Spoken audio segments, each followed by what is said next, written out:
Hey, so there's a lot going on right now. We get it. We hear you. Change is hard. It always is. And we know how much you care about the show. And we know how much it means to you. It means the same to us. It means everything to us. So we have no intention of stopping this anytime soon. The show will continue at the same level that you've come to expect from us week after week, year after year, and with your continued support, decade after decade. So, thank you. Seriously. Here's the show. There's no place to escape to. This is the last podcast. On the left. That's when the cannibalism started. What was that?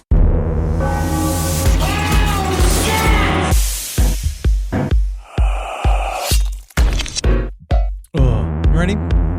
You doing this? We're recording? Whoa, we're recording. Wow. Man. Is that how you started it? No, man, I got, I'm rocking them beta blockers. Oh, rocking them? You ever done that? How you rock a beta blocker? Just eat them. Yeah, just eat them. And it's kind of fun because I feel like I'm in my own cockpit. Like I'm a little pilot. Yeah. It's going like, here we come. And our cruising altitude, 33,000 feet. Don't look at those nightmares. Even though you're not asleep, the nightmares keep coming in your eyes. But we're just going to cruise on over that. You take a look to your left to see Grand Canyon. Don't jump.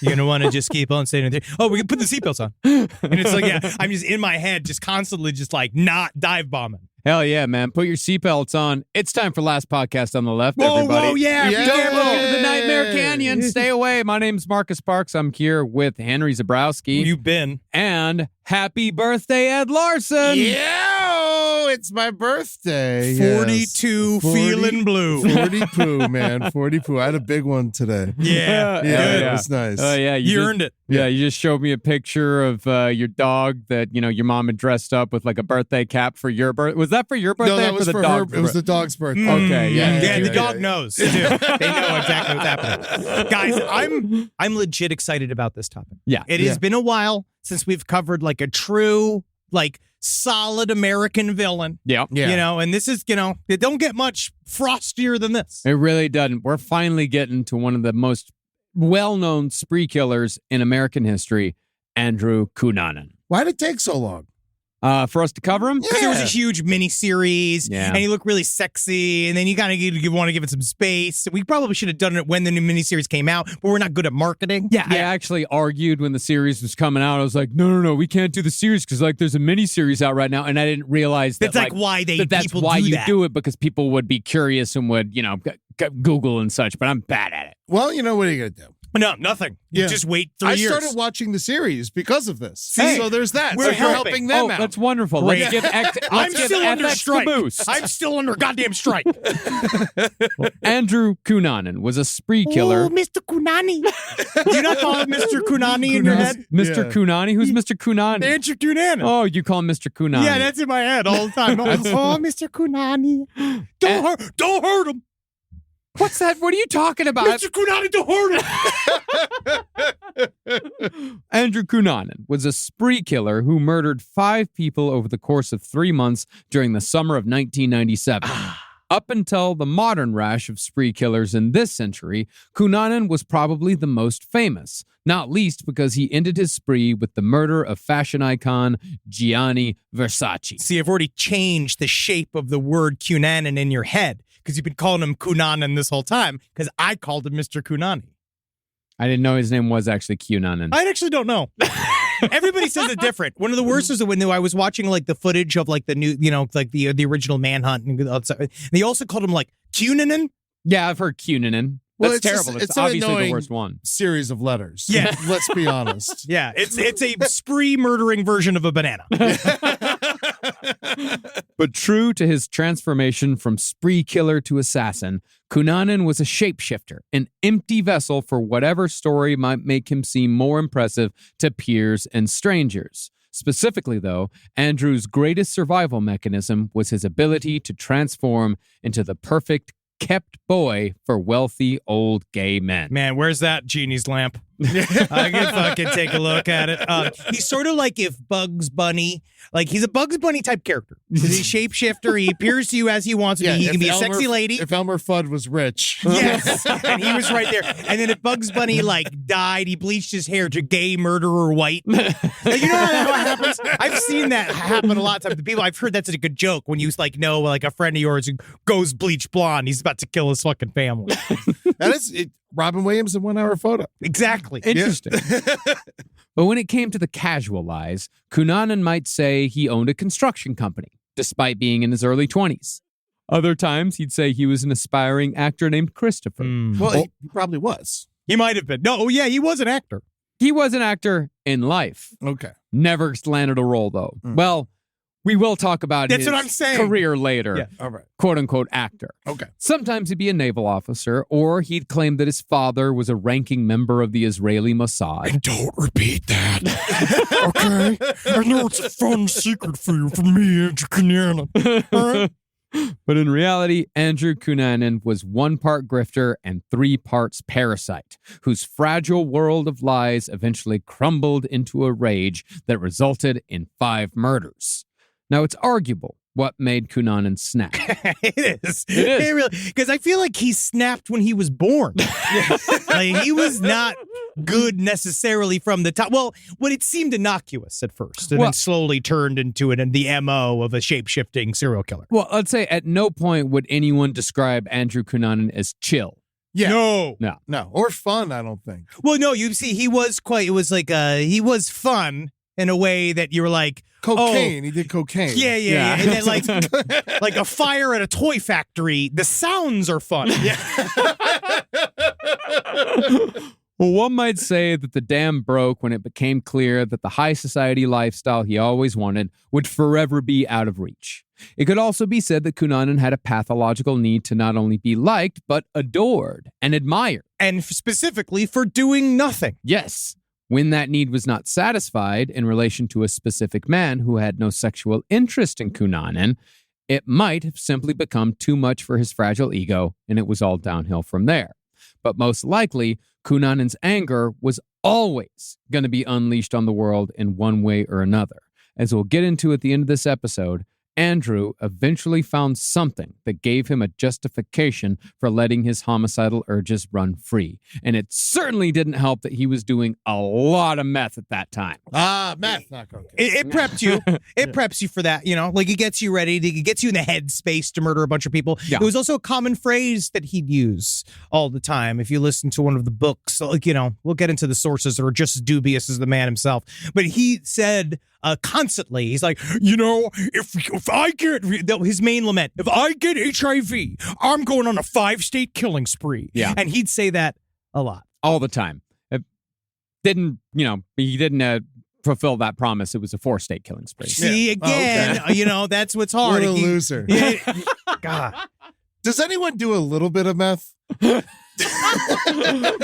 have heard of people like I've definitely dabbling. Like, one of those things where it's like, yeah, I tried meth once. It was really good. I know And some people that tried it once, and then they said that apparently it's like the 5 days of fucking is like a lot. Yeah. I can imagine. Yeah. But regardless of the reasons behind Cunanan's 4-state killing spree, Pussy. the fact remains that he was a hollow person with hollow ambitions whose inhumanity resulted in the deaths of 4 everyday people and one of the most foremost fashion icons of the 20th century. Now, as far as sources go today, there's surprisingly never been a serious book written about the Andrew Cunanan murder spree. Instead, we got 2 old-fashioned true crime paperbacks that are heavy on the homophobia, but reliable with certain facts. They are very salacious. Yes. I would not call them unserious necessarily, but they are thick. Like Vulgar Favors is thick. Sure. But it is, there's a lot of spin. And there's a lot of character building within it, because what really hard is that, like, if somebody who's a human labyrinth of a prism of different personalities who appears as different people to others. Everybody's got a different read on him. Some people know him as a fucking flake, a criminal, a thief, a drug addict. There's other people that know him as like my best friend, the godfather to my children. And so especially that book, they try to kind of like condense a bunch of different views of him in one. And it's hard because there was no Andrew Cunanan. Yeah, there really wasn't. What was the phrase that you used when we talked about it? Is that constantly talking about these slippery gays? Well, Vulgar Favors is just the entire book is just about how like 99% of gay men I have met are unbelievably boring. Yeah, right. They say this again and again. They do nothing. Right? They're remotely interesting. Yeah, because they're just people. Yeah, there's people. They don't have a woman telling them what to do. All the time. Nice. Nick, wow. Finally. Oh, yeah. I'll take out the trash whenever I feel like it. Good idea, Gary. You know what, Gary? It's fucking awesome. Let's suck each other's dicks. No, I think it's more nuanced, Eddie. It's nuanced. But not every single gay man is in a sordid world of S&M, sex, casual drug use, and coming in flower pots. Like these guys are like these guys have a different idea of even where these like the quote unquote down and dirty areas of gay culture, what they're like. Because I think a lot of times even those are kind of boring. Yeah, it's lots of staining furniture and stuff like that. Yeah, we worked at a very intense gay bar in Florida in Tallahassee. Yes. And when we were there, like, there was sometimes blood everywhere. Yeah. But a lot of times that was could have been consensual. ours. Yeah, they wanted it. And that was also just Tallahassee. Yeah. It's not necessarily a gay bar. There's a lot of bars in Tallahassee with blood everywhere. Oh my God, yes. But these books, when I say they're not necessarily serious, I mean they're full of wild speculation, Yes. unsourced claims, contradictory views. I mean, the latter criticism, of course, is what Henry just said. It's Andrew Cunanan's inherent nature as a pathological liar. So there's bound to be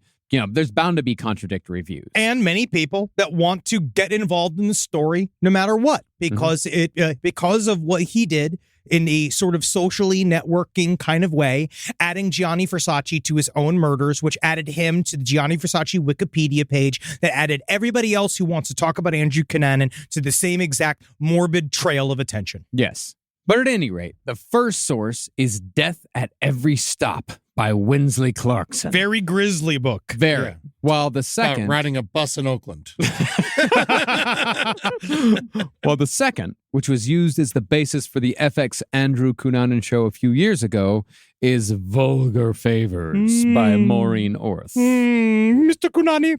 Because that's what it says here at the very top, the prologue. You have to remember, I love these books. I love true crime books. Is Mr. Cunanan, is that a Michael Jackson thing? I don't think so. No, I think Mr. Punani. That sounds fun, but Mr. Kunani, I don't know. Mr. Punani, I want him nowhere near my family. Yeah, absolutely. All right, here we go. This is from Richard Strauss's opera, Capriccio.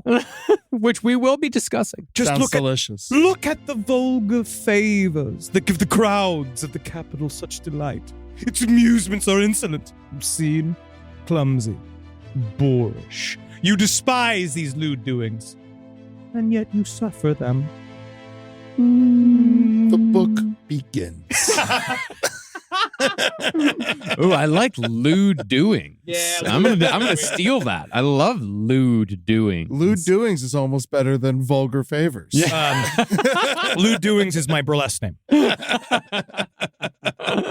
And there's also a fictionalized version of the story that our head researcher Joel read out of curiosity called 3-Month Fever by a guy seriously named Gary, Indiana. Oh my God. Not a fake name. Well, you know he's a piece of shit. Oh, yeah. A rat bit my sister. Hi. I'm Gary, Indiana. I'm Gary, Indiana. And I wouldn't take her to the goddamn hospital because I'm sick of that bitch. I didn't read it myself, but it's apparently gonzo as fuck. Joel said it's great. He had a great time reading it. Mm-hmm. He said it uses phrases like, Get the thrill of creaming. and... Got sucked deeper by the goop in the vagina. Oh, Jesus. You know what? It does sound like a gay man's version of sex with a woman. Yeah. But without further ado, let's get into the story of Andrew Cunanan. Yeah. The murder of Gianni Versace. And why you getting me? And the 4 murders that occurred along the way. Oh, Mr. Cunanan, we're coming for your fucking dead ass. So Andrew Cunanan was born August 31st, 1969 in San Diego, which is where we'll be hosting the LPN Beach Blanket Bingo Show on October 20th at the Balboa Theater. Tickets on sale now. That's a Well really done. good That's plug. Really well done. Thank you so much. Yeah. Yeah. Get them now. They're going fast. Cunanan's father was from the Philippines. He was some guy named Modesto, who sometimes went by the more Americanized name of Pete. Molesto. No, Pete, because he wanted to sound less ethnic. Yeah. He was a former naval officer who eventually switched careers to become a stockbroker. But as we'll find out later, Modesto was just as much of a fraud as his son was. Hey, he at least had a fake job. He did have it. Well, he had a real job that he was turned fake, that he was fake good at. Yeah, he turned it fake. I don't know how to describe. He looks like an evil concierge. Have you seen Modesto? What he looked like? No. With the paper-thin little mustache, kind of a big bulbous head, dressed to the nines in designer clothes. Mm-hmm. Like a lot of rings, a lot of jewelry. Yeah. That's how I want to dress. Me too. Honestly, I want to look like Leisure Suit Larry without all the other stuff attached to it. Man, I love that game. Yeah. Well, as far as Cunanan's mother went, she was a quiet, put-upon, devout Catholic named Marianne who met Modesto in a bar. She said it was like meeting the Filipino Elvis. Well, what other people described him was the Filipino Errol Flynn. Oh, He was dressed in a white tuxedo, Ooh. had a pencil-thin mustache, broad, strong. But he was like 5'4". Yes, he was very small. But I like that, though, because, again, you can be strong, yet small. That's the whole point. You look like a torpedo. You think he got in as many fights as Errol Flynn? You know what? Maybe more. He was contractually allowed to win those fights. I don't know if you actually went up to Errol Flynn and, like, popped him in the mouth, I don't know what he'd do. Well, he was known for fighting people in public. Whoa, is that real? Yeah. That's awesome. Errol Flynn was a fucking lunatic. I miss old actors. Old actors were actually, like did things in their lives. Yeah. Now, like his son, Modesto was highly charismatic. He and Marianne were married within a year, and 6 months later, she was pregnant with the first of 4 children. The last child was Andrew Cunanan. Reportedly, and I'm going to use that word a lot. Very good. Because so much of Cunanan's story is taken from stories other people told. Just remember this, too. Everything we cover, because both of these books are shockingly different. Yeah. And what they cover within his personal life. And the other stuff I was looking at, like, because this book, the Vulgar Favors, which they changed into the miniseries version of it, like, this was written for Vanity Fair, which was a partially... try to get, we'll get a little bit into it, but they were trying to get Andrew's attention during the manhunt by putting articles out in his so-called favorite magazine. They knew that he'd read. They thought that he would get in contact with this woman. This woman was trying to get in contact with Andrew Cunanan for the entire time when they were tracking his crimes. Yeah. But, Because remember, Andrew's crimes happened over like 3 months. Yeah. So these are very, it's very interesting to see these two versions of the story are like just slamming together. Yeah. Well, reportedly, Andrew was a, quote, handsome child with a precocious sparkle. But like his father, Andrew hid his Filipino heritage from other kids, although he would sometimes lean on that side of his background in the future when it became a convenient detail to his story. Like if he was playing, say, one of the things he would play is like the heir to a vast Filipino banana fortune. You wouldn't believe how much money's in Peels. It's crazy. It's like a drug over there. They love bananas. We have so many monkeys. We have so many quality control orangutans, and I'll kill one. One looks at me sideways. I'll fucking shoot it in the head. Sorry, Daddy. Now, say what you will about Andrew Cunanan, but in his own way, he was brilliant. Yeah. He had an IQ of 147. Yep. He also, 1 + 4 is 5. 5 + 7 is 12. 1 + 2 is 3. Go fuck yourself. Yeah, I'm funny. What's the highest IQ? I don't even it's know. like 200. Yeah, 200? it's big. Maybe 300. I don't think it's 300. I Maybe think it's 200. that's deep blue. Has anyone ever taken an IQ test here? Yeah. Yeah. You have? Do you know what you got? Yeah, 132. Woo! I don't feel weird. Saying it? Yeah. What'd you get? I got 151. Fuck Yeah, yeah, you're hell smarter yeah, than bro. Cooney. Yeah, but this is a long time. Yeah, me and Kunani, we the same. But this was a long time ago. This was to get into gifted class. I think I'm a lot dumber now. Yeah. Yeah. I can't do math, so that took the score down considerably. I never Yeah. even got offered to take the test. Yeah, I met this guy. Yeah, they just kind of looked at you and they were like, well, let's just say he's going into manual labor. It was nice of mine. Yeah, it was like my test was really easy. I went in this room, right? And first of all, they put a bunch of blocks there and they asked a bunch of trivia questions. That was really nice. And then this other guy came in and he was dressed, I'm going to say dressed as Bill Clinton. And he said something about like, have you ever played a recorder the French way? And I was like, no, I mean, I played it my way. We do it in school. And then like, I'm just start sucking this fucking guy's penis. And you apparently did it very intelligently. Yeah, you got by going, I love this.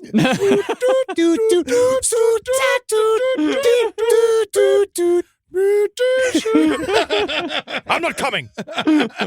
Excellent. Well, Andrew Cunanan also had a penchant for reading the encyclopedia for fun when he was a kid. But while that does seem like bullshit, it sounds like a family story. I think that when you consider the fountain of knowledge that Andrew drew upon to create persona after persona, I think it is true. Well, he was a collector of things. I think he had a pointed intelligence. Yeah.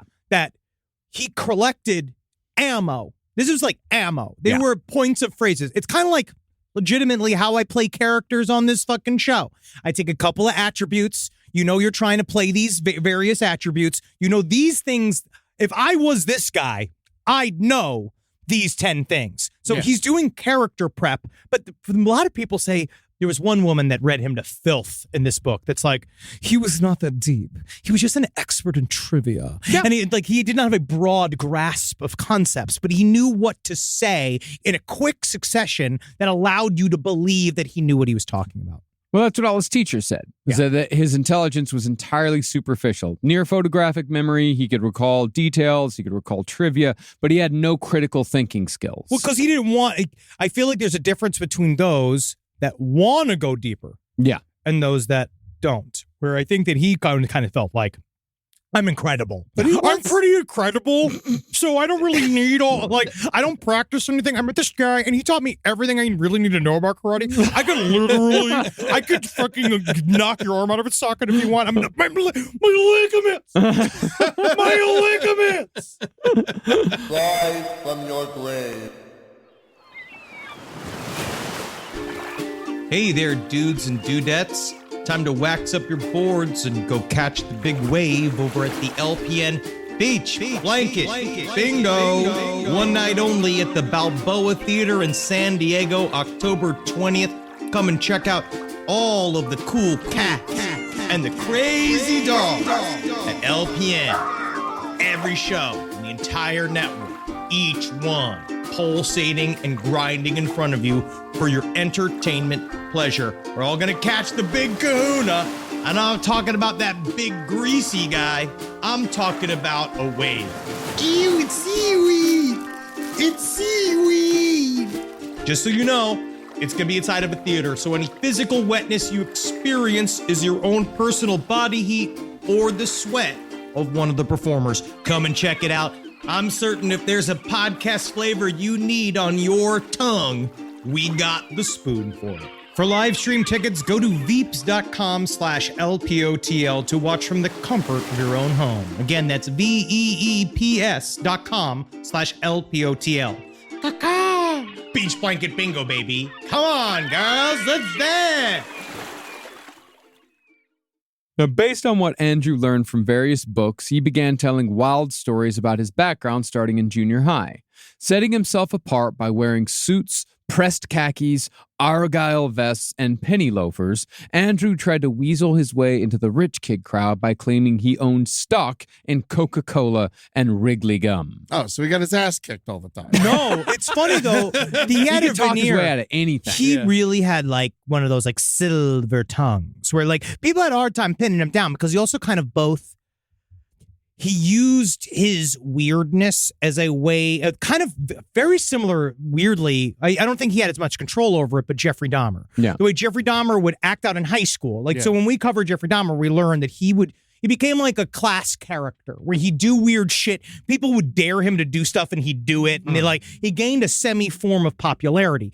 Andrew Cunanan realized that he could formulate a personality that like people would be drawn to, but then the bad guys would kind of be repelled from because he would use his sort of like natural homosexuality. He would go into sort of a flamboyant thing, and it would do both. It would kind of deflect things from him. It's very weird. He could just confuse people. He probably would have been a great salesman. He would have been. He didn't Yes. do anything. He literally didn't have a He had single no tangible skill. Yeah, well, he didn't have a drive to work, it seems like. That's No. what it was. No, he would have been an absolutely incredible salesman. Yeah, he could have sold you a piece of shit car and you wouldn't even know what happened until a year later. But again, that's constructive. Yes. But while Andrew could spin a good yarn that attracted plenty of attention, everyone knew that he was full of shit. Nobody bought it. When he finally did convince a kid to be friends with him, Andrew's mother made sure to alienate anyone Andrew brought over. To make sure the kid was good enough to be friends with her son. Oh, I don't know what this is like. Marianne would ask embarrassing, probing questions, things so personal that Andrew stopped bringing people over altogether. I'm so glad that you have spending some time with Andy.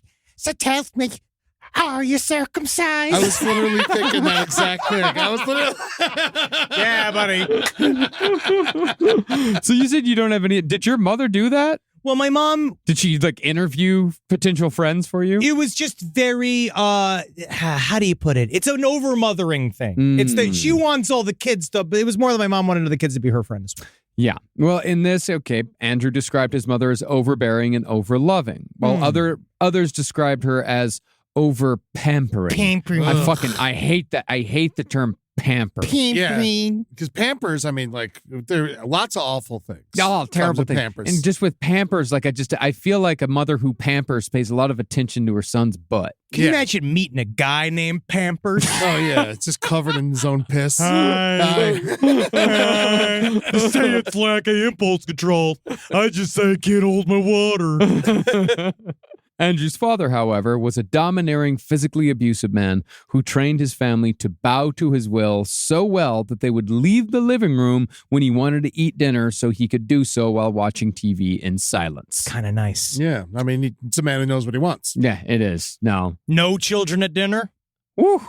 I mean, that makes you want to have children. So you can make them go away. Feel that power.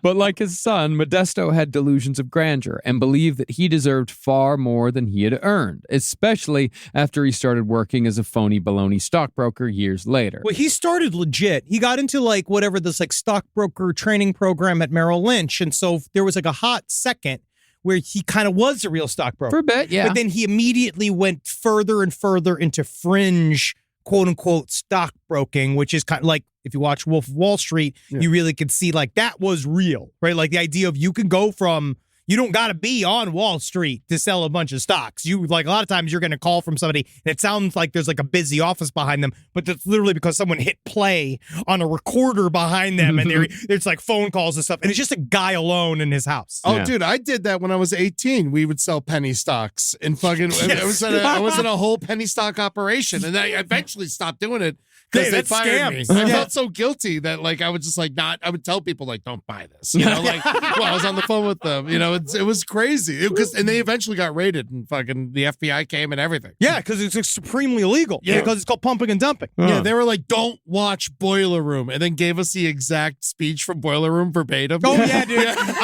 That's so funny. When I worked at the headhunting agency, I worked at a headhunting. I've told the story before that down in Financial District, they did the same thing where during the onboarding process, he made us all sit and watch Boiler Room, like from that, and I was like, they all like die at the end of this. Yeah, like, what are you doing? Yeah, it's not good. Yeah. But even though Modesto was abusive, he was also toxically proud of Andrew's intelligence. And he wouldn't tell other parents that his child was better than theirs. He would tell other children that his son was better See, I than them. kind of like this. Yeah, that's cool. See, all you're all fucking idiots. You're all garbage. Do better, be better. Later, when the family moved to a new house when Andrew was in high school, Andrew was given the master bedroom, while his father slept on the couch and his mother took the maid's room. Presumably, this was after all of his other older siblings left home. He was treated special from the very beginning. That's crazy.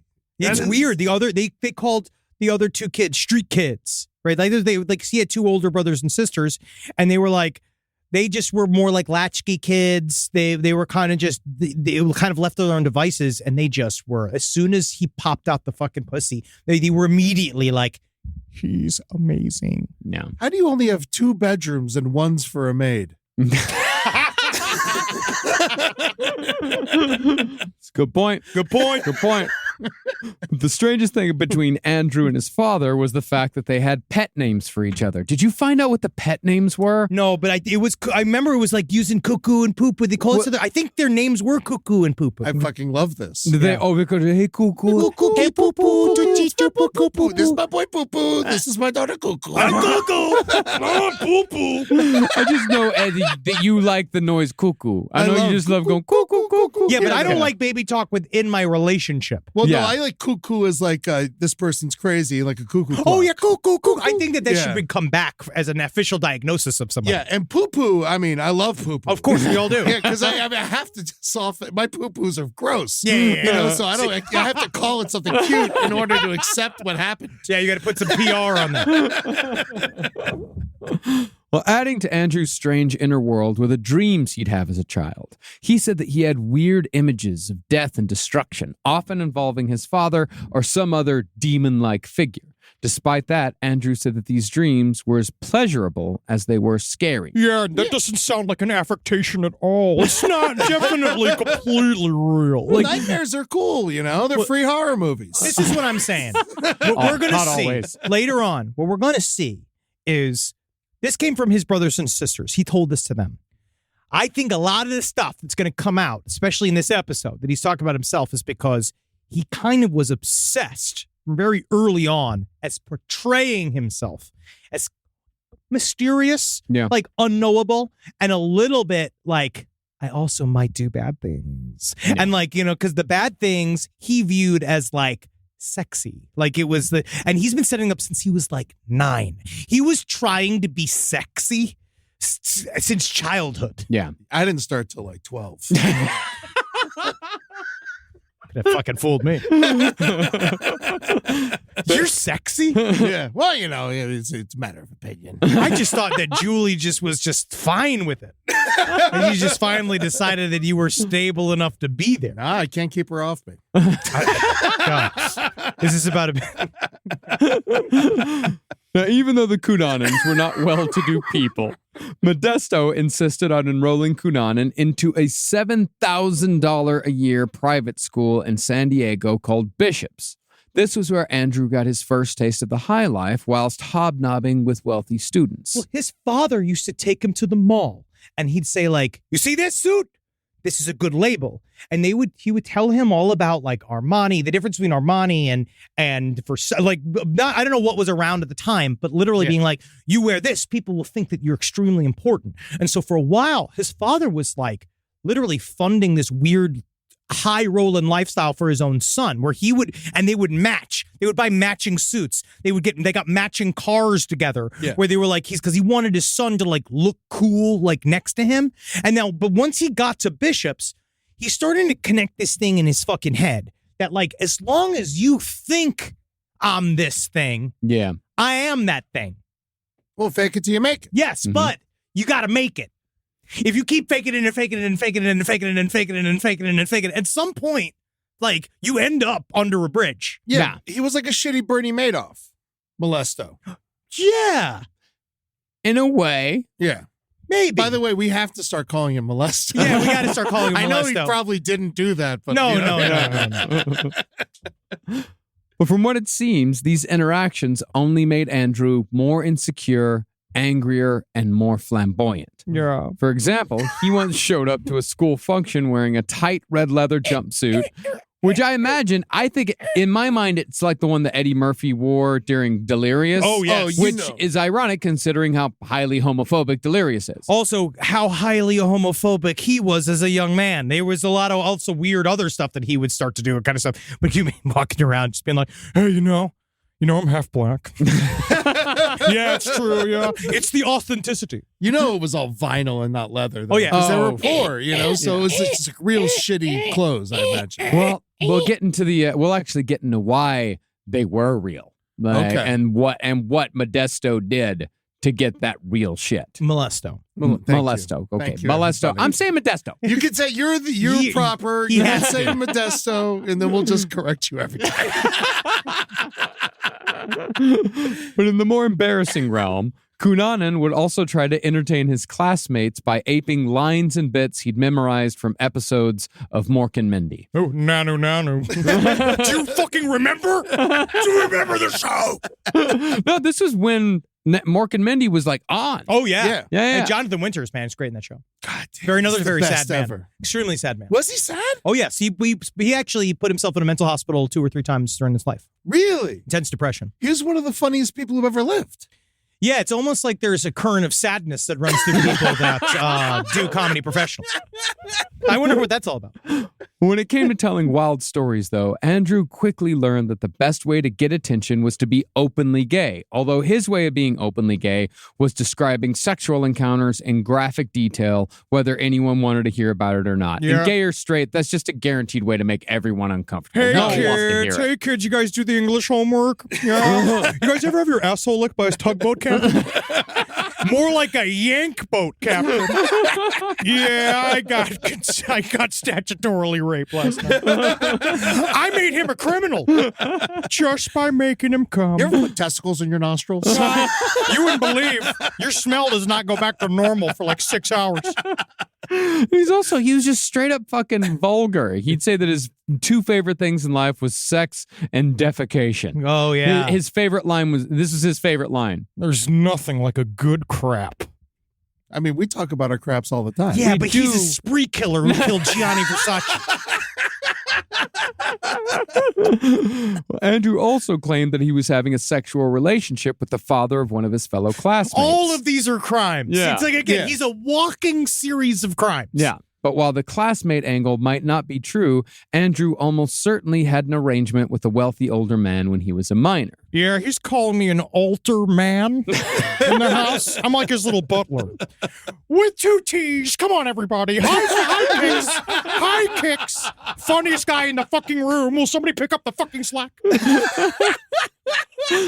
Despite coming from a home with a modest income, Andrew began showing up with expensive watches and jewelry. Can you imagine a child covered with an older man's jewelry? He's like, that was he's what I about looked like. 15 at this time. He's enough He's a of a teenager. child. Yeah. He's a teenager. Yeah. But still, it's not an 8-year-old showing up with a pinky ring. He was sucking dick back then, I guarantee. I don't know.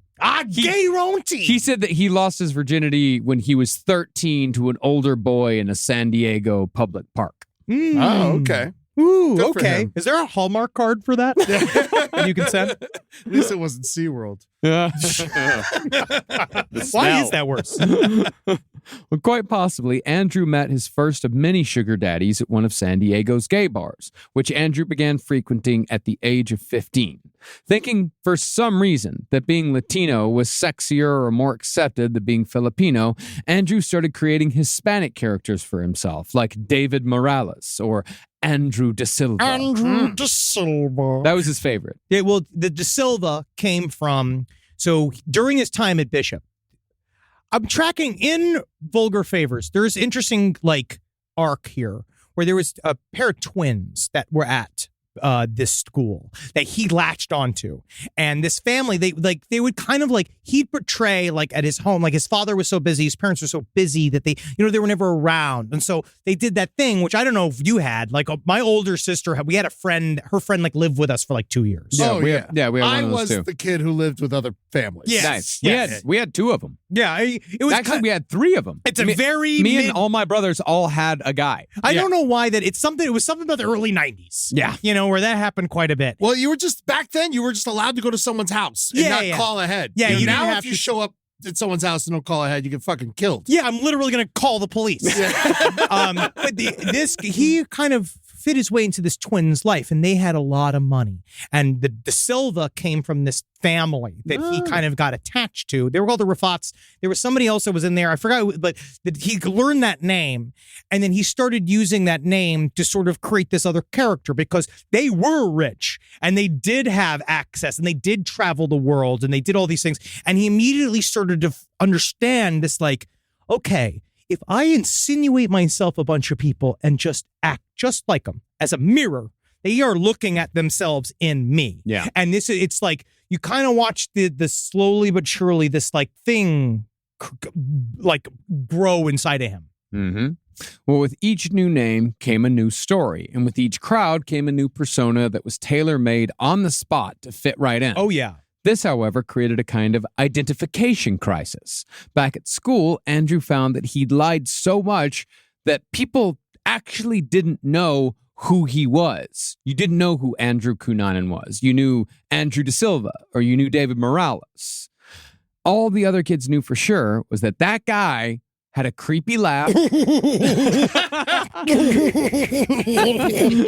and delusions of grandeur that he would one day be rich and famous without ever being able to articulate how. And that is a common thread, especially in our incredibly wonderful business. Yeah. In show business, that idea of faking it till you make it is honestly really important. I think that that's one of those things where you kind of have a lofty aspiration, but most people work really hard. Yeah. And then you either like get some version of your dream or you like find another avenue where you actually my skills are more in like casting, or my skills are over here. My skills are in production. I'm doing these other things.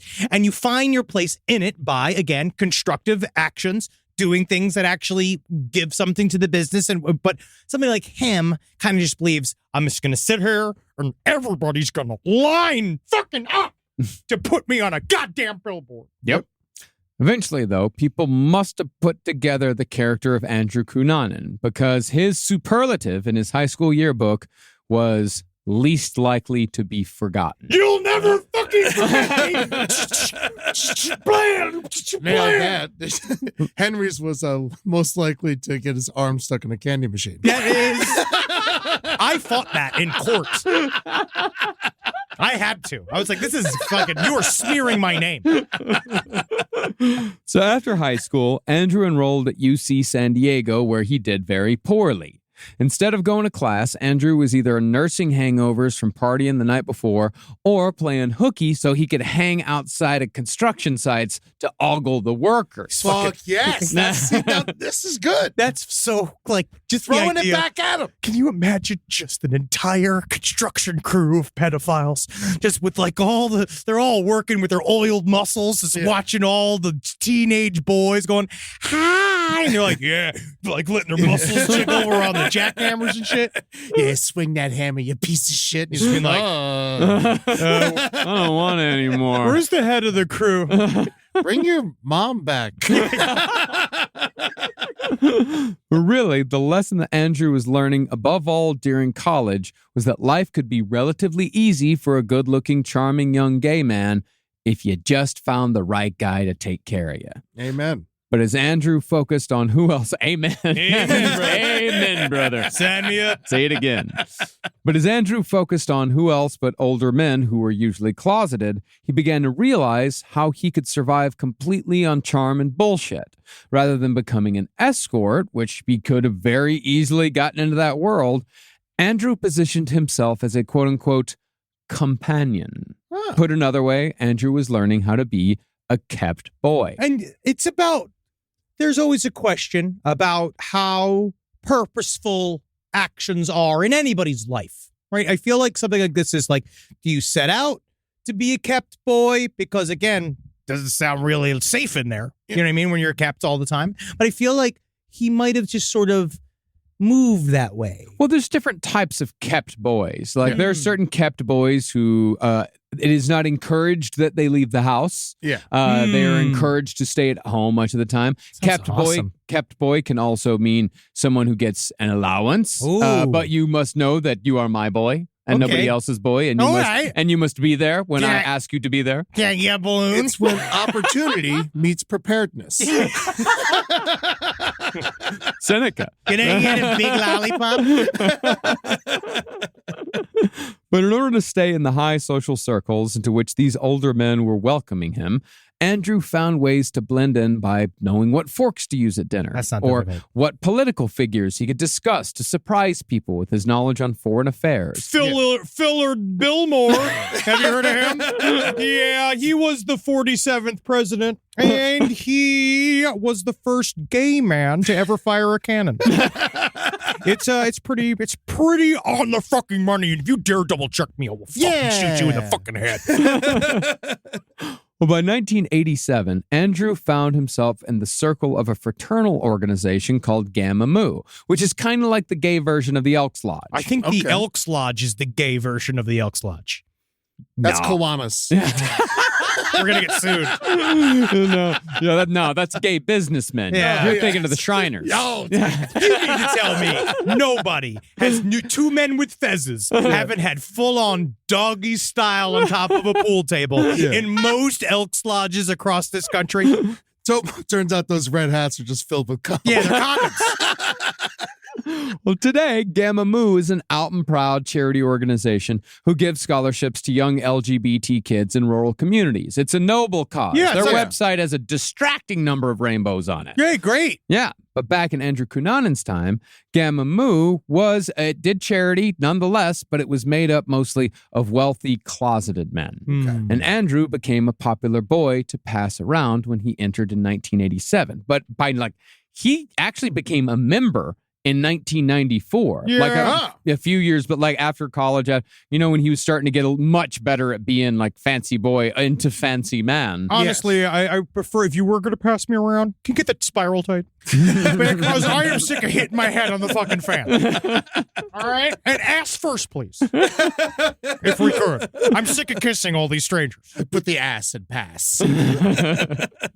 Well, through this rotating cast of lovers, Andrew eventually got into BDSM. Ooh, nasty. About time. Yeah, it's not nasty. Nasty. According to Vulgar Favors, the nasty. Oh my God. Vulgar of Favors, Vulgar Favors treats BDSM as the worst thing. It leads to violence. It's so filthy and dirty. Only the worst people in the world engage in BDSM. It's because they haven't come. Yeah. Ever. They just don't come. You can get spanked, dog. Yeah. And we met the founders of kink.com. They're great. And goddamn were they nice people. BDSM probably curbs violence. Yeah. I don't know. You know what? I think it's completely separate. I just think you could put clamps in your nipples, and as long as you're doing it to yourself or somebody who's going, yeah, buddy, yeah, then rock and roll. Have at it. Just leave me alone at the farmer's market. I'm sick of these guys trying to hang these clothespins off of me. Fucking impractical chokers. Well, Andrew said in his own purposefully shocking way that BDSM reminded him of what his father had done to him when he was a young boy. Molesto? Mr. Molesto. And I told my father, honestly, while he was doing it, he's like, listen, I know how to cover us here. I'll start smiling. Because then, honestly, Daddy, then it's just bonding. And now maybe I can go for Molesto sometimes. Every other time will be Molesto. How's about that? I appreciate you. Of course, I appreciate you. He's dead, right? Not Yeah. Yeah, maybe. Well, we'll find out. We'll find out soon. Keep an eye on the mailbox. Well, not surprisingly, Andrew loved BDSM and he soon became a popular dom, although he could switch back and forth. Again, this is all allegedly. Allegedly.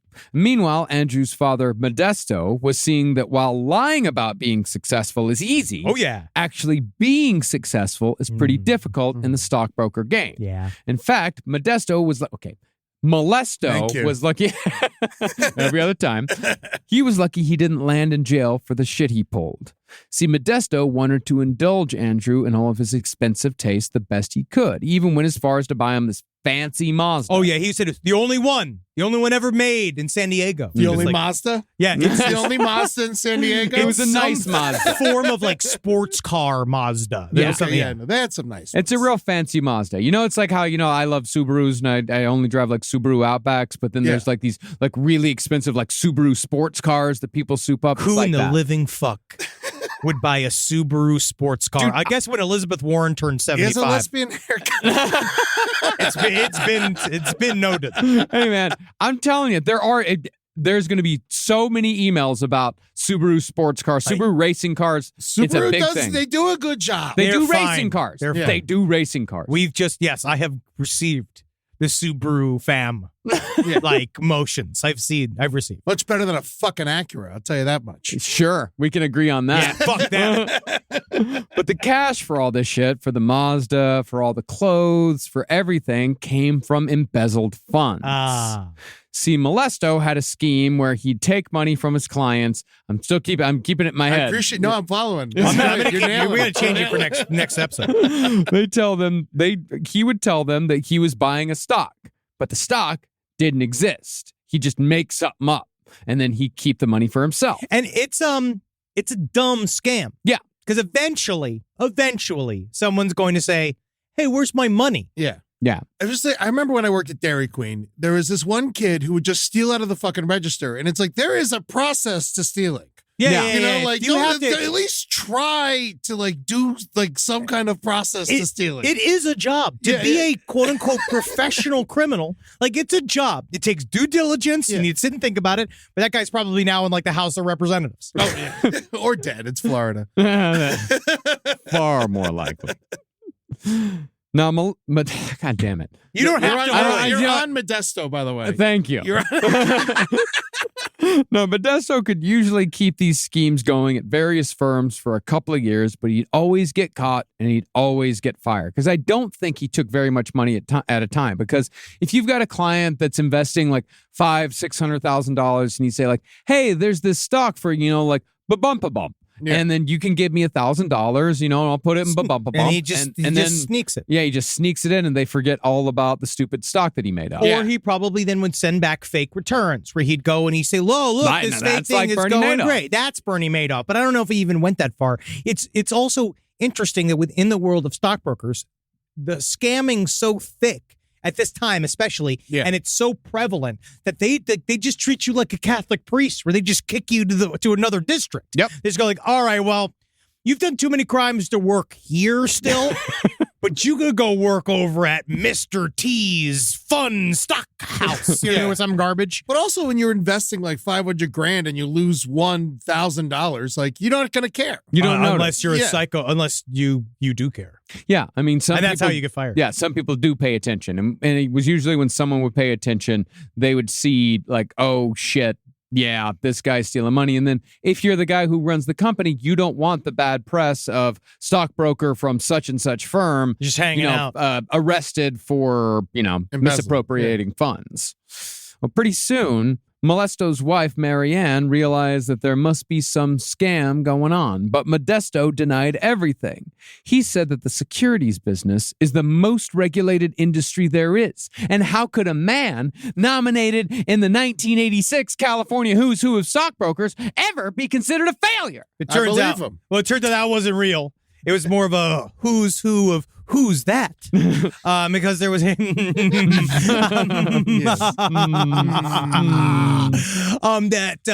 was not real. And also technically that was the same exact defense that our former president just gave. Yeah. He literally just said it, being like, how could I possibly have cheated all these people? This is the most regulated industry. They should have stopped me. Isn't that great? This is a great fucking country, man. You just got to figure out how to scam. Yeah. But a failure he was. And after losing his last stockbroker job for misappropriating over $100,000, he sold his family home up from under his wife and moved back to the Philippines. Didn't even tell her he was doing it. He literally, kissed her goodbye, being like, going to work. Never saw him again. Mm-hmm. Sold everything. Sold the whole house. Left them with $700. Yeah. Now, while his wife was shocked, Andrew, as it turned out, had been the mastermind behind this plan all along. Now, this is according to one of the books. Yes. That doesn't, in this one, it says, in Vulgar Favors, it says that he didn't know. Right. So we don't know, but it's one of those where the father was so up the ass of the son that they, who knows? I wouldn't put it past Andrew to have known, but then there are, we'll find out because it ended up ruining his life. Contradictions. while Andrew figured that he and his dad could move to the Philippines and start a business that had not yet been determined. Yeah, that's always a good way to go in. Yeah, Well, especially in the Philippines. All right, think about this. Drive-through chicken and bullets? All right, what if you could get gasoline in a bucket? Yeah. Chains. We'll just sell chains. Chains. Everybody needs chains. People need chains. what we do know is that Marianne was understandably irate about the double betrayal, and it's here that we get the first taste of Andrew's capacity for violence. When Marianne accused Andrew and Modesto of conspiring against her, which they were, Andrew slammed her against a wall so hard that he dislocated her shoulder. Say that again, bitch. Yeah. Jesus fucking Christ. From what the neighbor who saw the whole thing said, it was a quick, violent snap that just as quickly burned out. Because Yeah. real Andrew came out. Yeah. That's the thing. This is Finally. this is one of those where you start to understand when the center is hollow, what the hollowness then becomes is something very bad. Like it never turns into a fun hollow. Phil Hartman. I think he's the closest to a fun hollow. Yeah. You know, where like that's what I always said, that there was no Phil Hartman. You know what I mean? Like he was just this collection of characters that literally like he was a very interesting kind of solitary man, but mostly when he wasn't on, he was just kind of quiet and he kind of just sat there, you know? He filled his hollowness with laughter. With laughter. That's what I try to do. Yeah. With the hollowness inside. But his just filled with pure violence. Yeah. Violence, rage. Usually it is. Yeah. There's probably a lot of violent things this guy did that we will never know about. Oh, absolutely. Who knows? Yeah. Well, soon after that altercation, Andrew joined his father in the Philippines, where Andrew quickly discovered that he'd given up a relatively easy life in America to live in a shack, much like the one that the nice Filipino lady in the most recent season of Before the 90 Days lived in before her elderly mother fell and fatally broke her neck in the middle of filming because their shack was so dangerous. Wow, it's extremely sad. It's extremely sad for television. They're the best couple on the season. They're probably the best couple that's been on 90 Day Fiancé in years. Yeah, because there's real trauma in there. And that gives it the juice. No, it's because they're sweet and they obviously love each other. Oh, and they're wow. both kind people. Well, I'm watching Love is Blind. And that's nice. It's stupid. I saw Naked Attraction. I fucking hated it. Yeah, but I like seeing all the dicks and all the pussies. I saw. Yes, that is the point of the show. Is there's dicks and pussies, but it's so hollow. Oh, wow. They really do show the. Oh, yeah. Dude, it starts with like there's just like in a little box, and then they raise the front door, and it's just like 6 cocks. I am and then really- she's like, "Get rid of that cock." I honestly and think then they truly- turn around, they show the ass, just Oh, like yeah. get rid of that ass. Wow. That's and awesome. then it goes up and it shows like their tits and their stomach. They're like, oh, that guy looks like shit. Get rid of that. It's the most superficial fucking show that ever existed. And then when they finally talk, they ask them what their least favorite part of their body is. Yeah. And it's like, it is the most My mind. super. I think I could tell if you're a good or bad person by your butt. Really? Yep. Well, if it's filled with shit, that's probably a bad sign. Or you've got a lot going on. Yeah. It's too busy to wipe. Well, basically, Andrew was living in third world conditions with no electricity or running water. Oh yeah, it's like people travel by chicken here. I need out. Is there a Hilton? No. He had to wash his clothes in a ditch. And he bathed once a week in a public swimming pool. And he soon discovered that Modesto's business was selling cast-off junk on street corners. Just shit. That's so crazy. Honestly, I can't be in a place where all of the cleaning is wet. I'm going to need some dry ass cleaning, all right? Because most of my stuff is silk. Once he saw that his father, this like popped a massive bubble. Yeah. Right? Because again, his father was that fed him and fueled him. His father fed and fueled him of all his these fantasies, like this idea. And that was kind of the first time I think him sort of understanding like, oh, just because the fantasy's there and you're walking in the shoes and in the clothes of the fantasy really doesn't mean that it's real. Yeah. Well, that's probably why he attacked his mother, because he knew he was doing the wrong fucking thing. Well, he's starting to understand that like all of these things that have been relatively harmless and these kind of little minor personal scams I've been running have really not like affected my life in any way. And now I'm kind of saying like, oh, this might be like for cereal. Yeah, like this might be pretty like a real one. And he didn't want to face it. It's definitely a wake-up call when your Mazda gets switched out with a rickshaw. Yeah, it's just like, I am sick of this like 2-foot horse drive. Like, I can't have this anymore. All right, I smelled my driver's ass. Well, Andrew quickly realized that he'd made a huge mistake, but had no money for a plane ticket back to America. He soon cooked up another scheme. See, as opposed to America, the Philippines has a unique view on gender and homosexuality that's fascinating, but far too complicated to go into here fully. It's a long, long history. We don't need to try to do I it. have a lot of experience in this. Please let Eddie explain the third gender in the Filipino community. I've gone from lady boy to woman man. Incredible.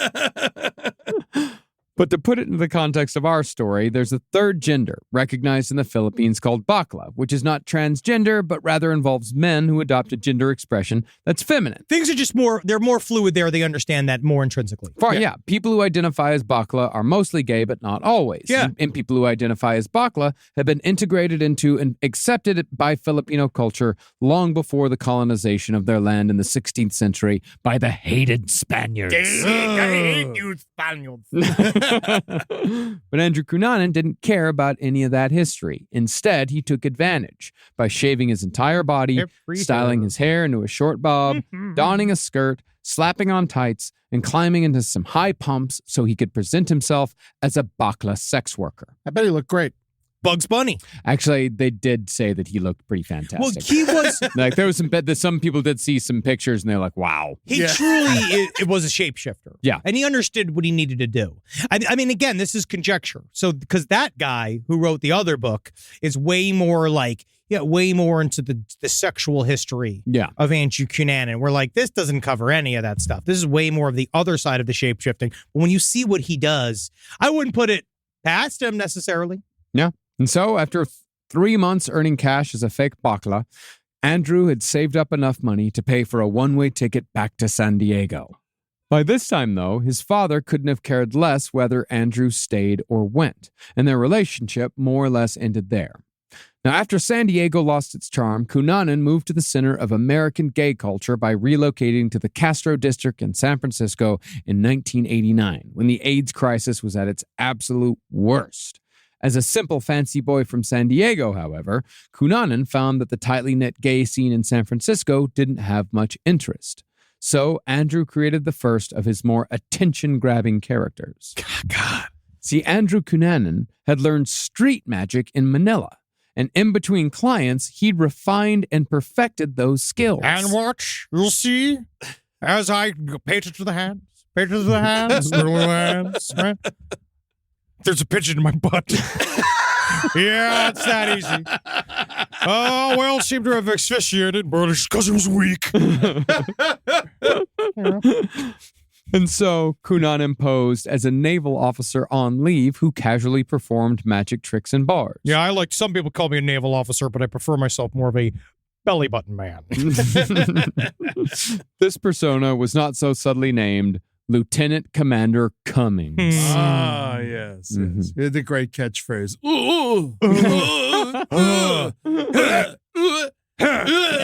See more of our NFSs, Yes. our non-fungible sounds. Yeah. I like that one. Ooh, that's a good Thank you. Fun noises with the boys. It's another episode. Rise from your grave. But the thing about Cunanan is that when he adopted a new persona, he went all in. When he became Lieutenant Commander Cummings, he wore a military crew cut, worked on his biceps, and got a tan, just as a man who spent his days on the open sea might. And I spray salt on me.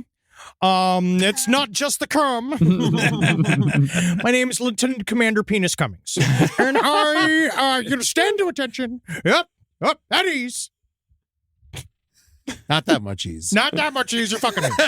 All right, we are still at the hot dog store. To give it a veneer of reality, each character even had their own quirks. Cummings, for example, claimed to never drink and refused all offers to buy him a drink, saying that his worst vice was the occasional cigar, which is, of course, another phallic reference. Nothing I like to get a nice, long, thick brown Cuban. I like to just snap the ends of it off. You know what I'm saying? Because what's nice about snapping the end of it, you just get all the hairs inside your mouth. Am I being too on the nose? I'll suck your dick. That's not, in the end, but I also could use a cigar.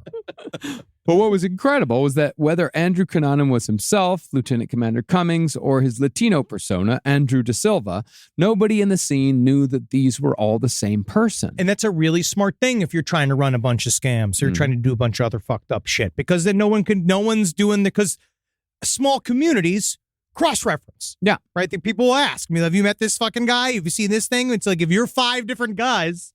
Yeah. So do you think he met the same person in different characters and they didn't notice? Absolutely. Again, because they're having too much fun to give a shit that you're running an arcane series of minor personal scams, right? They're more just like, all right. You know what I mean? You meet these like weird kind of like, we've met these guys. I also it's at dark bars, and like shit like that, so you're not paying it. You're drunk, you don't know who you're meeting. And you're half hammered. Yeah.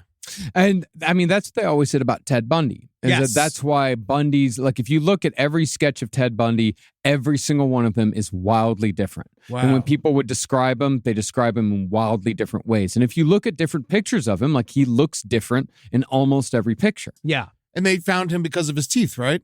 No, but they convicted him because of his teeth. Oh, okay. Yeah, he had escaped from jail. By that point, once he had escaped from jail, like that was when he went into full berserker mode. That was, they had a lot on him. Yeah, it was the matching the teeth to the one of the bite marks in the Tallahassee, in the Florida State murder. Yes. But what was clear was that Cunanan could instantly judge what cover story a stranger would accept from the moment he met them, which would have made him an incredible con man if he wasn't so erratic and short-sighted. Or literally just a legit salesman. Yeah.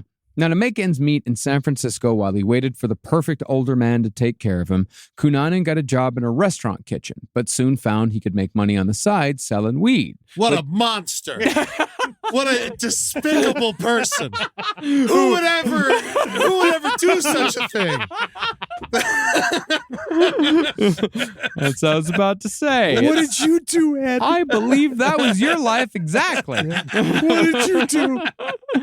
But soon, Cunanan began to realize that if he wanted to attract the upper class in San Francisco, he had to appear more conservative and mature. He couldn't be a fucking dude working at a B-dubs hanging out with a bunch of sketch comedians. Hey. Yeah. Hey. Hell yeah. But sometimes it leads to more of that.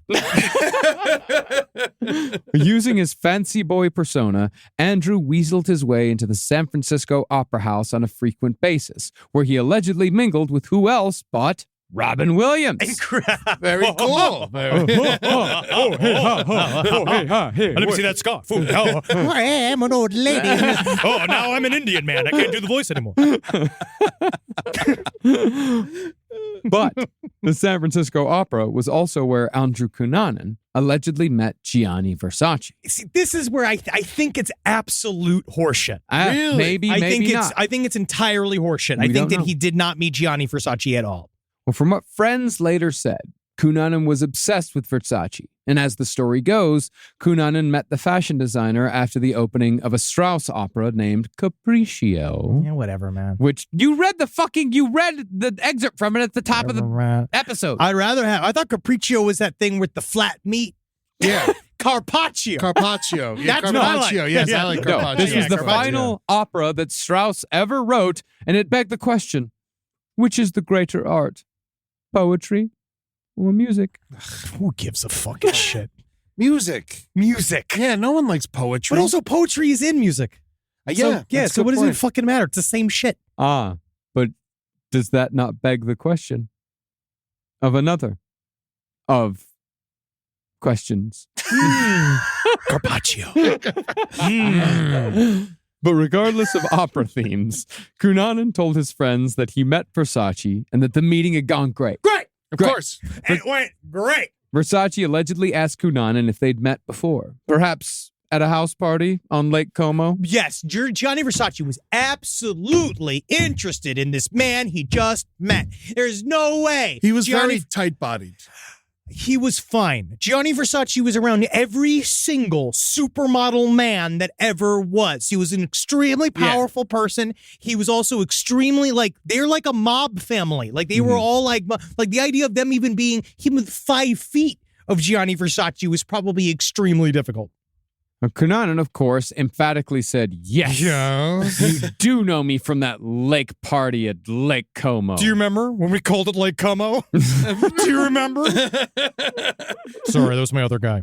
Painted him. And a short conversation was had before Versace shook him off like every celebrity did after 2 minutes in Andrew's presence. He latched on and they're like, get this fucking guy away from me. Have you ever seen the old Project Runway of Heidi Klum? So you know how like they used to have every contestant of every reality story always has some sort of like sob story, of course, right? Something, always, some kind of tragedy. Yeah. And so having somebody tell, like looking at Heidi Klum's face while someone's trying to be like, you know, and my brother, he lost his legs in a car accident, and she's just going, you know, like I love Heidi, As but do I.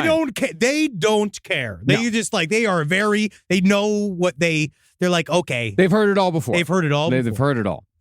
That encounter, however, if it did happen, would be the last time that the two of them would see each other until Cunanan showed up at Versace's Miami home 7 years later with a Taurus 40 caliber handgun.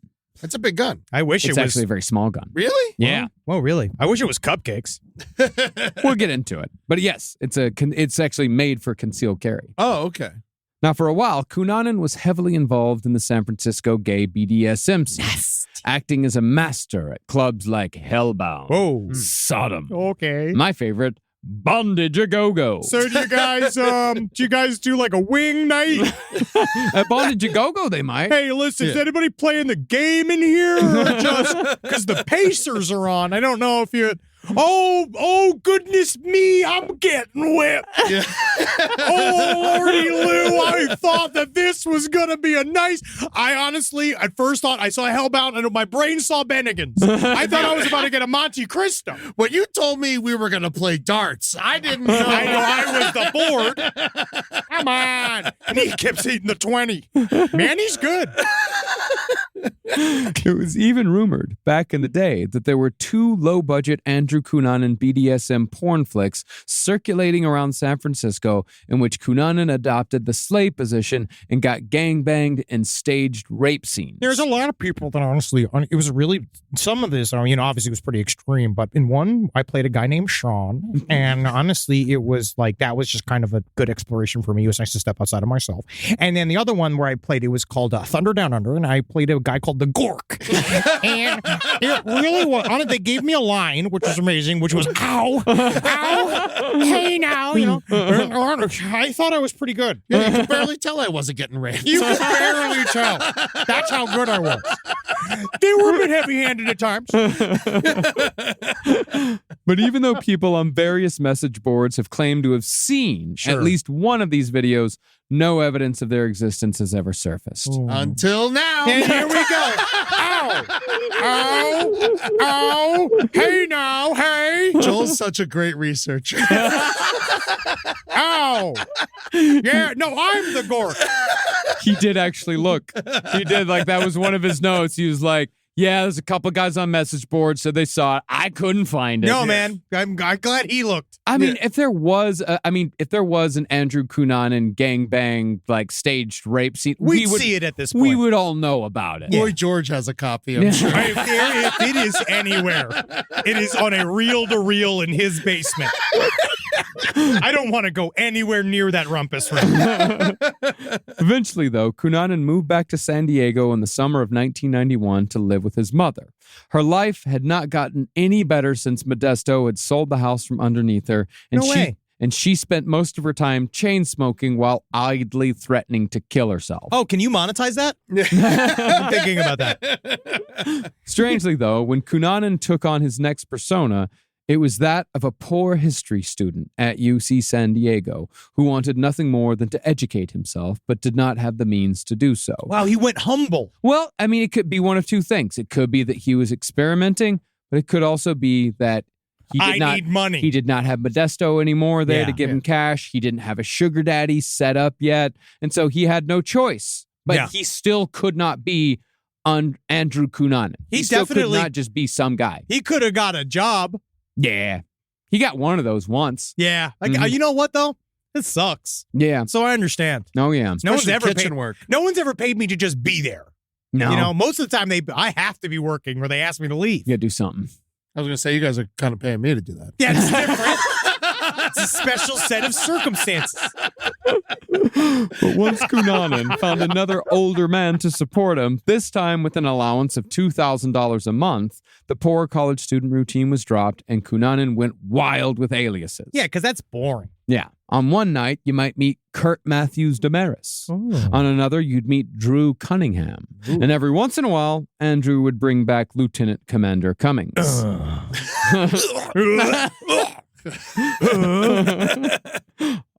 I don't always find ejaculation to be so horrible as the two of you make Well, no, it. it's just because it can sometimes be a... you see, no, most of the time it's like, God, I'm just my poor wife. Yeah, no. It Just usually seeing it on comes my with face. a sorry. Yeah, just like, yeah, because you know what it is. It's like, it's that moment because, like, I'm not silent, but it's not like, I don't do it. I'm a go. You know what I mean? I do that on the show. But in real life, it's mostly just like, yeah, oh, no. I'm not... I love you. I love it. But mostly, Cunanan had settled into an aristocratic persona as a man who wore blazers and ascots. He boasted a degree from Yale and talked endlessly about his interest in imported antiques. Oh. One of the strangest short chapters in this story, though, is Andrew's claim that in 1994, he met and secretly married a young Spanish woman as a part of a green card scheme. Yeah, her name was Hermanita Lito, and she was brown-haired. And I just I loved it.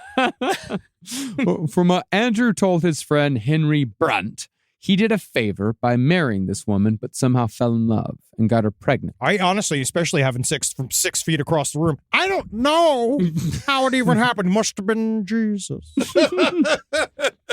Well, and that's the other thing, too, is he said that they didn't get an abortion because they were both Catholic. Very nice. Supposedly, Andrew tried giving it a go and got an honest job at a drugstore as a clerk. But that went south when people started recognizing Lieutenant Commander Cummings, or Kurt Damaris, or Andrew De Silva stocking the fucking shelves at the local drugstore. Yeah. That job only lasted a month. And as soon as the baby was born, supposedly, Cunanan dropped that act and resumed his hunt for the perfect sugar daddy. So is there a baby? No. It's possible. It is possible. I- There's some rumors that it really was this woman that he ended up hanging out with later, these people he ended up hanging out with later. He kind of formulated a story after the fact. Yeah. Part of me wonders, again, I just don't trust.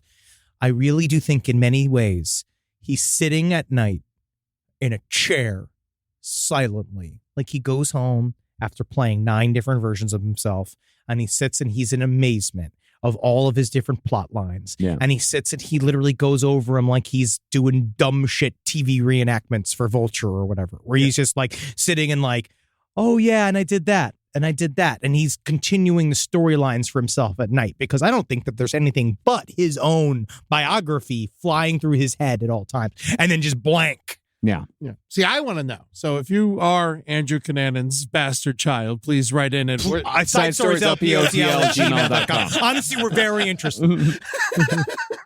Now, for a while, that perfect sugar daddy was a millionaire in his late 60s named Norman Blashford. Ooh. It's a very strange name, Blashford. Yeah, never heard of it before. Yeah. He made Cunanan his kept boy on an allowance of $2,500 a month. That's Get awesome. that raise. He's moving up. See, as far as Blashford knew, Cunanan was a half Portuguese Jewish, half Filipino who'd spent 2 years in the Israeli military but had been pushed out of his family after they discovered he was gay. I wouldn't just push out of the family. It actually pushed me out of a hot air balloon. I love It was a horrible Wednesday. I do love how his characters get more creative every time. This is He's the getting thing. better at it. He Yeah. keeps blowing it up Mhm. because it's the axiom which all of these stupid con artists believe, which is the more ludicrous, the more real it sounds. It does. I'm now understanding that no, most people have very simple lives because if they had that incredible life, they'd be on television. But you want to believe it. You You know, do, like yes. you want to be, you're excited. You just met such an interesting person. Sure, it's Yeah. just an anecdote you want to share with somebody else. You know what I mean? And that's what he's kind of keying into, Yeah. is this idea of like, oh, you're going to want to tell other people about me. Yeah.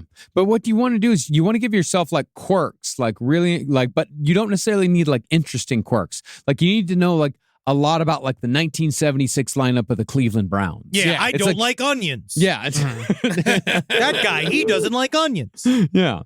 Do you know Ed O'Neill was probably on that team? Really? Yeah, he played for one season as a Cleveland Brown. Wow. Too So straight. you're a fucking fraud, man. I can see it. You're a con man. Yeah, I know that's fake. But Blashford wasn't closeted. He and Cunanan went to the symphony together and took frequent trips to Paris, all while Cunanan was supplied with a checkbook-sized wallet filled with credit cards. Cool. That, however, wasn't enough for Cunanan. He was soon seeing another old wealthy man named Lincoln Aston. This was risky because if Norman Blashford discovered the affair, the allowance, trips, and fancy dinners would come to an abrupt halt. My God, these men have fucking old rich men names. They really do. Lincoln Aston. Norman Blashford. Norman Blashford. But it's kind of interesting because there's still the need for the thrill. Yeah. You Yeah. get the stuff that you want, but then this is the problem with the never-ending hole of having either some form of psychopathy or some form of antisocial personality disorder where you can't get it up anymore once it gets too boring. Yeah, like you can't just relax. He probably could still be with Blashford if it was doing it right. It's called eventually. It's just called a nice relationship. Yeah. Blashford, I don't think, survived the 90s. No. Yeah. Well, Very old. Then he really should have stuck it out. Yeah, exactly. Because then you get to be, it's you and the Bichon Frise get to live this incredible life together where you didn't do anything. Well, the relationship with Lincoln Aston ended quite abruptly in 1995 when Ashton was found bludgeoned to death with a stone obelisk in his own home. Now, according to author Winsley Clarkson, that murder was pinned on a mentally challenged drifter who confessed at a Colorado police station in 1996. But while you think that Cunanan might have killed Aston to prevent Blashford from discovering their affair, Ashton was actually at the time trying to make Cunanan go away with a $30,000 bribe. Even more intriguing is that Cunanan would brag to people that he'd been with Lincoln on the night of his death. He said that he had been the one to find the body. So if Cunanan did kill Astor, it would have been more likely that he'd done so because he'd been rejected. I actually push back. I don't think that he killed before he started his spree. That's why I said if. I'm just saying. If he killed, I don't think he killed Astor either. I'm just saying if. Yes, I think that he did see that he got killed. And was like, I don't give a shit. yeah, Yeah. I think that he learned a little lesson in his own little fucked up head of being like, you know, if I have to just get rid of somebody, maybe somebody will blame it on somebody else. Yeah. Well, that was like the first time I saw Murder Fist. You guys were great. You did a good job. And I was like, I could do that. Yeah. I was like, Well, as far as Blashford went, that relationship ended during a trip to Europe where Cunanan demanded Blashford buy him a Mercedes SL 600 priced at $126,000. He was obsessed with Mercedes. Yeah. Yeah. Blashford refused, but since Cunanan had snared two big sugar daddies in a row, he most likely figured he could catch a third just as easily. So he left Blashford as soon as they returned to American soil. Now, while it might seem that Andrew Cunanan only slept with wealthy old men, he did also have relationships and friendships with men his own age. One of those in the friendship realm was a sailor named Jeff Trail, who'd known Cunanan since 1992. This is the one he was going to do for love. Yeah. So this happened we know that he met him while he was in this kind of like long, very, whatever you'd call their relationship, right? And there was like a thing in here where you're like, maybe I too could settle down. You know what I mean? Like in his head, like, I know I've never been me, but maybe somebody else can see me. Mm-hmm. do you think that he knew him as Cummings because he was also in the Navy? No, he knew him as Andrew Cunanan. Okay. Like, he always knew him as Andrew Cunanan. Like, it was sort of a casual, I think they like casually met each other at a gay bar. But Jeff, he was deeply in the closet. He was in the Navy. And this was in the days before even like Don't Ask, Don't Tell. Yeah, but he was still in the Navy. Yeah. You feel the letters. And the freedom that Cunanan enjoyed concerning his sexuality made Trail more comfortable with his own sexuality. In other words, being around Andrew was fun, and it made Jeff feel good about himself. Because like Jeff, he was your all-American boy, quarterback in high school, military man. His main ambition was to be a cop. He wanted to be a chip. Yeah. Yeah, so he was like, and especially in like 1992, today, that's cool. That's okay. Yeah. But in 1992, that's impossible for a guy like that to come out as gay. Oh, absolutely. Oh, yeah. And it's interesting because one of the big fantasies that Andrew Cunanan grew up with was he kind of wanted to be white. Like, he kind of had this fascination about, like, being blonde-haired, blue-eyed, like that style of... You want to be the all-American boy. All-American boy. So I feel like there's, like, something in that where it's like, maybe this is my way to have my good old-fashioned, he's a strong man. Yeah. But Jeff also loved guns. More than a few times, Jeff would take Andrew out shooting, oftentimes with a Taurus .40 caliber that was made specifically to be a concealed carry handgun. With its streamlined, ergonomic design and rugged, compact polymer frame, you'll find the Taurus G2 series strikes the perfect balance between comfort and confidence in any situation. All right, Texas. We didn't even get that. That's not an ad. No, that is not a roll That was through. straight from the Taurus website. Wow. They're still selling the G2 series today. But all right, so it's a small gun, but is it a big bullet? I A don't. 40 caliber is big, right? It's big, Am I but yeah, crazy? it's a small gun. It's okay. Gun people, go get mad right now and send some letters. I don't know, but all I know is that I looked at the .40 caliber, the Taurus .40 caliber on the website. Mhm. It looked very small. They said they marketed it as a compact handgun. I don't know. Maybe the G2 is a different kind. Maybe the G2 is knows? a fucking, is I'm this not getting in the compact middle one. of any of this gun shit Maybe because there's these another gun one. nerds- Maybe it was a really big fucking gun back then. I don't know. If you want to send us a Taurus .40 caliber, you Yeah, can send it over- right in the mail. P.O. Send it right Box in the mail. 470. If you could actually just leave it in the mailbox with a single rose tied around it, that'd be great. Now, even though Cunanan constantly tried to push Trail into a sexual relationship, Trail kept it platonic because he had a steady boyfriend when he met Andrew. And even after Trail and the boyfriend broke up, Cunanan had already been thoroughly friend-zoned. Even so, when Trail decided to move to Minnesota, Cunanan was as shocked, angered, and heartbroken as if they were lovers, and that rage would come around with full force less than a year later. It's really interesting because I think that when these types of guys feel like they finally revealed themselves and they were some form of what they consider to be vulnerable, right? So on some level, Andrew Cunanan thinks that his real self is so precious and so wonderful that if he shows anyone, that's what but he hates all people, right? He believes he's above everyone in a way. So he doesn't want to grant you this real personality. So when he does, and then you reject it, he then is kind of set loose in a way. Now, since Cunanan was between sugar daddies, he started selling downers in bars, but he, by this point, been a pretty steady meth user for years. According to Cunanan's meth dealer, who for some reason went on the record with the author of Vulgar Favors, He's just loving it. Cunanan would buy up to $4,000 of meth a month to either use or sell. Well, again, I'm going to put a pound of salt in that too. It's more like if you got drugs, the way they put it in Vulgar Favors was kind of interesting, where it's like, there's something about being a guy that will connect other guys. Yeah. If you know a guy and you don't have to go through all this other stuff, I'll just show you my guy. And then you kind of get more societal favors because you're like a guy that makes easy connections. And, you don't have to go through all this trouble to find a legit dealer of I anything. love getting drugs for my friends. That was a thing. It's really nice to give drugs to your friends. Hey, I got some extra mushrooms. Here, have It's a like, few. it's like, oh my God, you have some. I would love to get that for you. Yeah.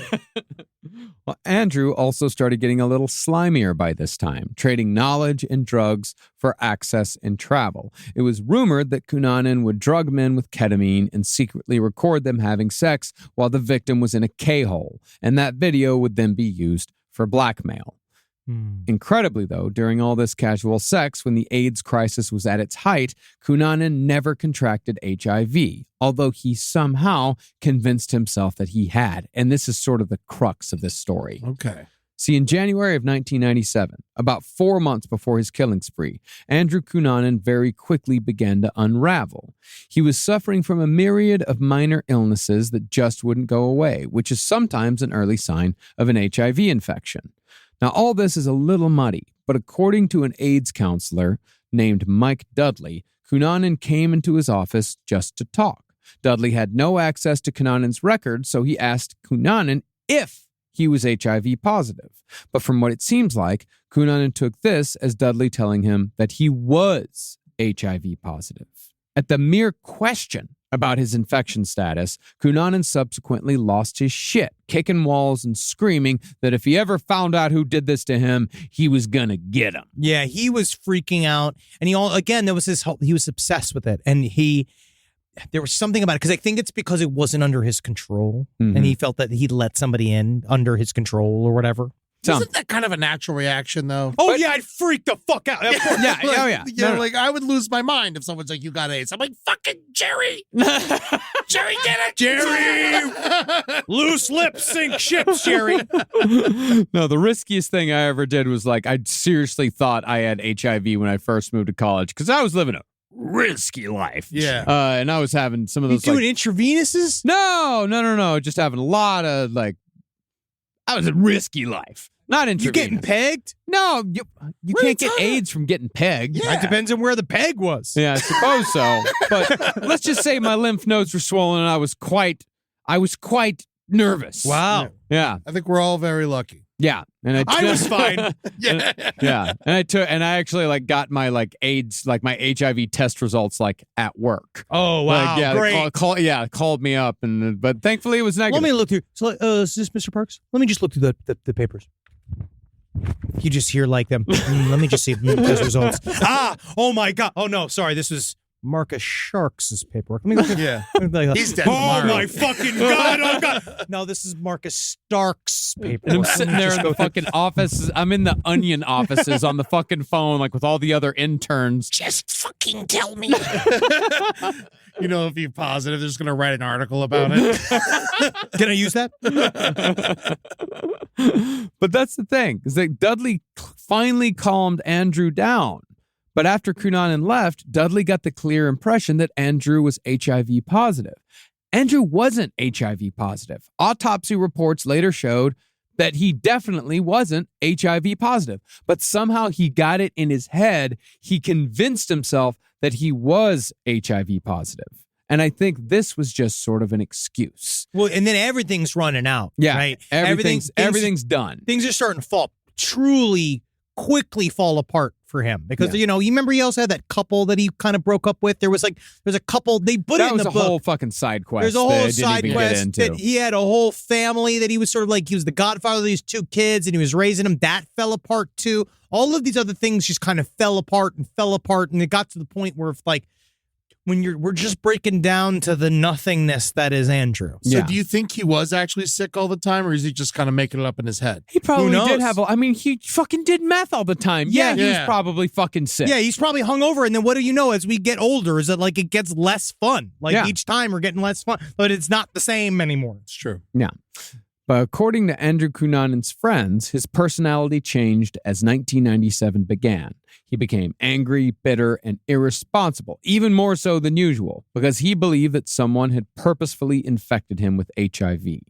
Using this as an excuse to garner some sympathy, Cunanan traveled to Minnesota to visit his friend Jeff Trail, the one that rebuffed Andrew's advances and had a taste for handguns. It was here in Minnesota, during the dead of winter, that Cunanan would coincidentally bump into an old boyfriend from San Diego named David Madsen. And soon, Cunanan, Madsen, and Trail, they were all hanging out. They formed a quick little circle of friends. And also, before he did this, he had like a big goodbye party that he called the Last Supper.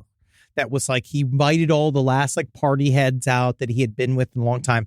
And they were all sort of like, this kind of feels like a funeral. Like, Yeah. it kind of feels like he's doing something really like fucked up. Because he was just like, I'm just Going to Minnesota. I'm just gonna go hang out for a while. You know how it is. Going to the dead center of Minnesota. I'm really gonna enjoy In the myself. middle of winter. yeah. Well, whilst out on the town one night in Minneapolis, though, Cunanan had his third encounter with a celebrity. This one we know is true. This is real? Yeah, this one's real. Like, this one is absolutely real. It was like witnessed by multiple people. For some reason, Lisa Kudrow was out and about at She a got in the Minneapolis story. club Hell yeah. at the height of her fame as Phoebe Buffay. This is 1997 Friends. Hey, it Oh my happens. God. Honestly, that's where you can party. Yeah. You can party in Minneapolis. You can party in St. Paul. Yeah. You know she loves this. She loves this.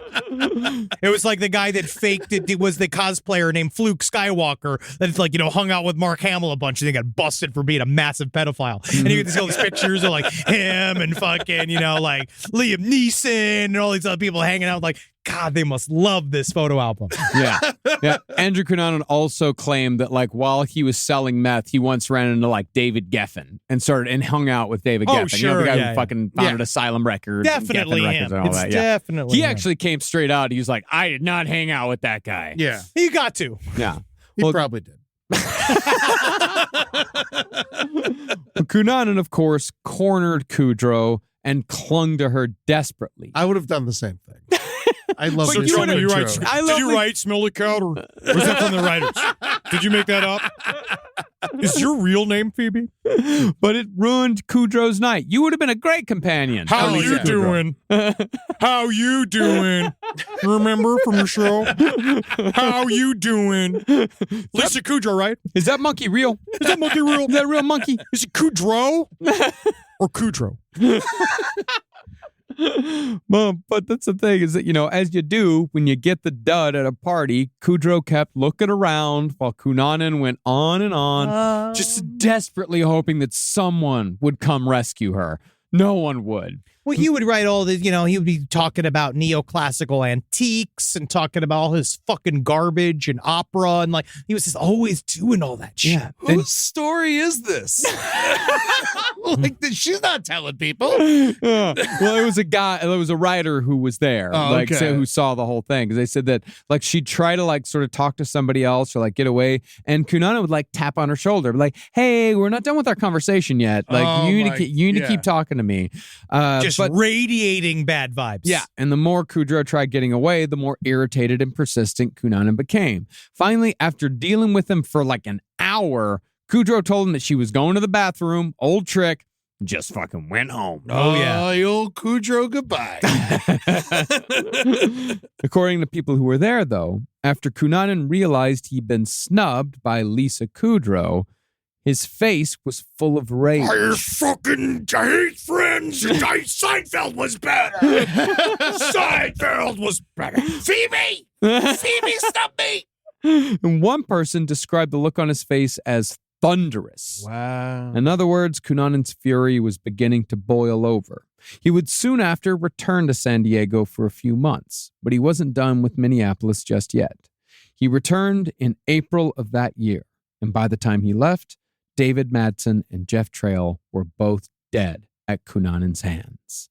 And that will be where we pick back up for part 2. This is a long ass story, man. Like, It is. We just got into it. We're just kind of setting up who this guy is. Next week, we're going to watch these dominoes fall all the way down to South Beach. It's kind of crazy just how it was a massive across the country crime spree that this guy did. He legitimately very frightening. I find Andrew Cunanan very frightening. Yeah. I think it's because of you meet so many of these types in our industry, and like a lot of them end up being kind of fine. Most of them are fine. Hangers on that kind of like develop into other stuff, but like there's just something about that, because It's the Fan, the Wesley Snipes, Robert De Niro movie. we just got he just decided to become a human tornado, and there's really not much you can do about that. And that's the thing about, like these days, I guess it's a lot harder to do, but, especially back then, like America is so fucking big.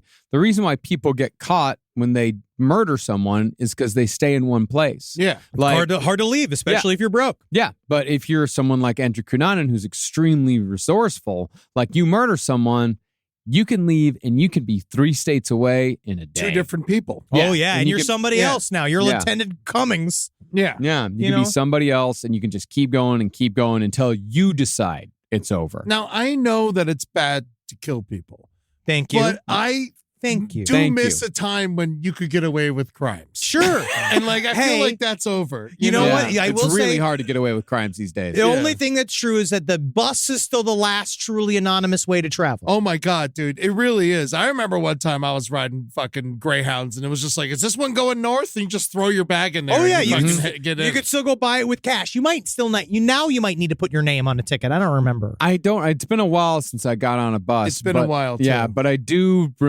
know that when I was taking a lot of Greyhounds between like Rochester and Texarkana when I was doing like journeyman construction. Yeah. Like I definitely met the most criminals I've ever met in my life. Oh my God. Yeah. And Oh, those yeah. Bolt buses, I mean, you just need a fake email address. You can get on anything. Oh yeah, I mean this was like 1999. So those are the days when you truly did just hop on. And that bus from Texarkana to Abilene, that was the first stop was the prison in Texarkana. Yay! So, that's fun. Yeah, so every time you go to Abilene, there's going to be a guy that's taking that bus from Texarkana You're to getting Dallas. out. Yeah. Yeah, and he might sit right next to you, and Oh. he might ask you to help him steal a car in Dallas. Oh Hey, my. hey, man! Again, it's called making friends. You got to open your heart to people. Yeah. You never know who you're going to be on that open road. Yeah. Do you remember when Rikers would just like unload buses of people at the Port Authority? Oh yeah, Yeah. oh yeah. That I shit remember was that. crazy. It Yeah. was- Hey man, here's fingers crossed they do it again. Guys, you want to check us out, go to veeps.com/LPOTL. We want you to know, if you can't make it to the LPN Beach Blanket Bingo, you can watch from your fucking house. October 20th. You could watch it. So go to veeps.com/LPOTL and you'll be able to buy those at home streaming tickets. It's going to be a fun fucking show. We're encouraging people to wear costumes Mm-hmm. because it's Halloween It's time. Halloween time. Please wear costumes. And we're going to do a big thing there. Also, we got Atlanta. I'm going to be there October 11th, next Tuesday. See me there. It's at the ATLDonnerparty.com. I'm going to be hosting a dinner party where it's cannibal themed. We're not eating human meat legally. I have to say that. It is going to just look like human meat. But come out to a matzah in Atlanta. It's going to be really fun. Nice. And I don't know what I'm doing. I know I'm going to be yelling at people while they eat. Cool. Hell yeah. And that's what I'm best at. Nice. I'm gonna be doing the New York Comedy Festival. I'm fuck yeah. Yeah, I'm opening Nice. for Take a Banana for the Ride, Jeff's one-man show. So come check that out. I can't wait. It's gonna be a lot of fun. Oh, that's awesome. You're going this weekend? No, the first weekend of November I'll Oh. be there. The first weekend, it's going to be unbelievable. We just did it in Boston at the Wilbur Theater. It's honestly best show we've ever done together. Yeah, it sounds great. Honestly, I can't wait to see it. Yeah. All right. Hail, sweet Satan. Hell, you guys. Hey, Huggy. Be good to yourself. Be good to yourself. And be good to me, if you could. This show is made possible by listeners like you. Thanks to our ad sponsors, you can support our shows by supporting them. For more shows like the one you just listened to, go to lastpodcastnetwork.com.